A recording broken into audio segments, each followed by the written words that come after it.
যে একটা দল তারা ধর্মের নামে মানুষকে বিভ্রান্ত করার চেষ্টা করছে। তারা বলতে শুরু করছে দাঁড়িপাল্লাকে ভোট দিলে নাকি বেহেশতে যাওয়া যাবে। এই একটা দলকে ভোট দিয়ে আমরা তো আমাদের ঈমান নষ্ট করে ফেলবো, ঠিক কিনা বলেন?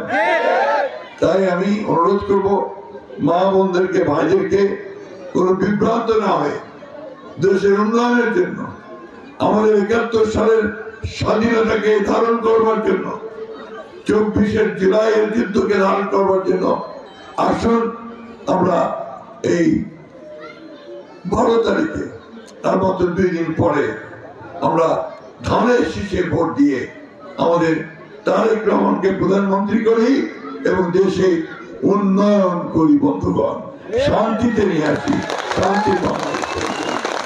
এটা হচ্ছে যে একটা দল তারা ধর্মের নামে মানুষকে বিভ্রান্ত করার চেষ্টা করছে। তারা বলতে শুরু করছে যে দাঁড়িপাল্লাকে ভোট দিলে নাকি বেহেশতে যাওয়া যাবে।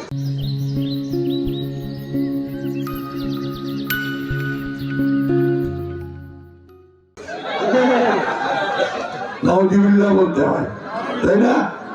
এই কথাটা কি ঠিক? একটা মার্কাকে ভোট দিলে বেহেশতে যাওয়া যায়?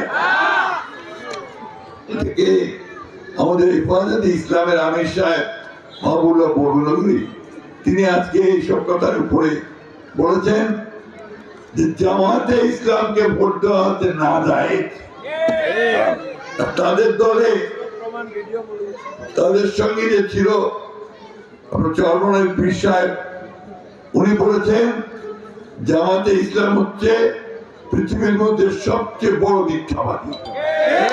ভোটে নির্বাচিত হই, সবার আগে আমি মা বোনদের নিরাপত্তা দেওয়ার ব্যবস্থা করব। আমি আমার সনাতনী মায়ের বোনদের নিরাপত্তা দেওয়ার চেষ্টা করব। আর আমার এই এলাকা, কাকু এলাকা, আমি জানি যে সবচেয়ে বড় সমস্যা হচ্ছে কৃষি ছাড়া আমাদের আয়ের আর কোন উৎস নাই।